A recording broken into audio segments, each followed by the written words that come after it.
ہر روز 30,000 لوگ گھنٹوں تک لائن میں کھڑے رہتے ہیں صرف ایک پینٹنگ کو 30 سیکنڈ دیکھنے کے لیے، اور اس پینٹنگ میں نہ کوئی تاج ہے، نہ کوئی ہیرا ہے، اور نہ ہی کوئی اٹریکٹیو کلر ہے، بس ایک لڑکی ہے جو ہلکی سی منہ پر مسکراہٹ لیے بیٹھی ہے۔ لیکن پھر بھی اس پینٹنگ نے بادشاہوں، گرجا گھروں اور بہت بڑے بلین ڈالر ماسٹر پیس کو بھی پیچھے چھوڑ دیا۔ لیکن یہاں سوال پیدا ہوتا ہے، آخر کیوں؟ کیونکہ اگر اس پینٹنگ کی بیوٹی کو دیکھا جائے تو اس دور میں درجنوں پینٹنگ اس پینٹنگ سے زیادہ خوبصورت بنی تھی، اور اگر سکل کی بات ہوتی تو لیونارڈو ڈیونچی اس سے زیادہ کمپلیکس کام کر چکا تھا۔ پھر آخر ایسی کیا بات تھی جس نے اس پینٹنگ کو سب سے الگ بنا دیا؟ اور ہاں، ایک وقت ایسا بھی تھا جب اس پینٹنگ کو کوئی نہیں جانتا تھا، اور پھر اچانک سے اس پینٹنگ کی چوری نے اس کو ہسٹری کا سب سے بڑا آئیکن بنا دیا۔ اور جب آپ یہ جان لو گے کہ یہ پینٹنگ کیوں اتنی مشہور ہے تو آپ پھر اس پینٹنگ کو پہلے جیسا کبھی نہیں دیکھیں گے۔ اور یہ پینٹنگ ہے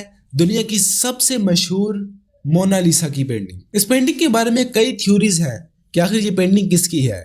کچھ کہتے ہیں کہ ایک تاجر کی بیوی کی ہے جس نے لیونارڈو ڈیونچی سے بنوائی تھی، اور کچھ کہتے ہیں کہ لیونارڈو ڈیونچی نے اپنی ہی تصویر بنائی کہ اگر وہ عورت ہوتا تو وہ کس طرح کا لگتا۔ لیکن 2004 میں فلورنس کے ایک پروفیسر نے 25 سال تک اس پینٹنگ پر ریسرچ کرنے کے بعد اسے پتا چلا کہ یہ پینٹنگ اصل میں لیسا گیراڈینی کی ہے۔ اس نے آرکائیو سے بہت زیادہ ڈیٹا جمع کیا اور وہ اس نتیجے پر پہنچا کہ لیونارڈو ڈیونچی کے والد نے اپنے دوست کی وائف کے لیے یہ خوبصورت پینٹنگ اپنے بیٹے سے بنوائی تھی۔ جہاں لیونارڈو ڈیونچی کا لیسا گیراڈینی سے کوئی رشتہ نہیں تھا، لیکن اس کا باپ لیسا کے ہسبینڈ کا بہت ہی اچھا دوست تھا، اور اس نے یہ پینٹنگ لیونارڈو ڈیونچی سے بنوائی۔ اب یہاں سوال یہ اٹھتا ہے کہ لیونارڈو ڈیونچی اور اسی طرح لیسا گیراڈینی دونوں اٹالین ہیں، تو یہ پینٹنگ آخر فرانس میں کیا کر رہی ہے؟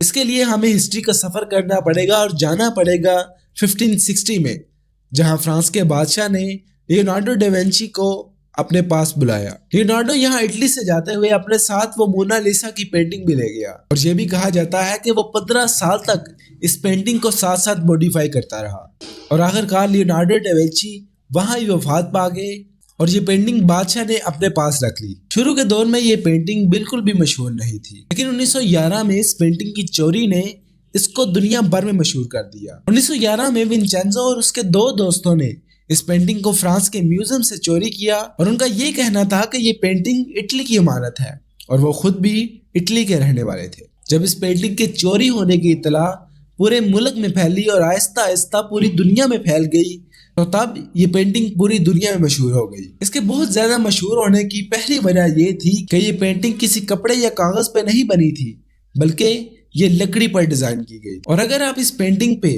اس کی آنکھوں کے علاوہ اگر کہیں بھی دیکھیں تو آپ کو ایسا محسوس ہوتا ہے کہ اس پینٹنگ میں موجود خاتون ہنس رہی ہے، لیکن اگر آپ اس کی آنکھوں کی طرف دیکھیں تو آپ کو لگتا ہے کہ یہ غصے میں ہے۔ یہی وجہ تھی کہ اس پینٹنگ کو دنیا بھر میں شہرت مل گئی۔ اس پینٹنگ کے 2 سال چوری ہونے تک ونچینزو نے اس پینٹنگ کو اپنے گھر میں ہی چھپا کر رکھا، اور پھر اس کو خیال آیا کہ وہ اس کو اٹلی تو نہیں لے جا سکتا، وہ اس کو اسی مارکیٹ میں کہیں بیچ کیوں نہ دے۔ جب وہ اس کو بیچنے کے لیے مارکیٹ میں گیا تو تاجر نے اس پینٹنگ کو پہچان لیا اور فوراً اس نے پولیس کو خبر کی۔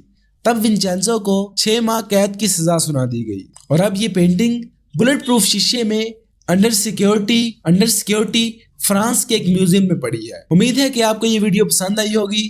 کمنٹ سیکشن میں اپنی رائے کا اظہار ضرور دیجیے گا۔ اللہ نگہبان۔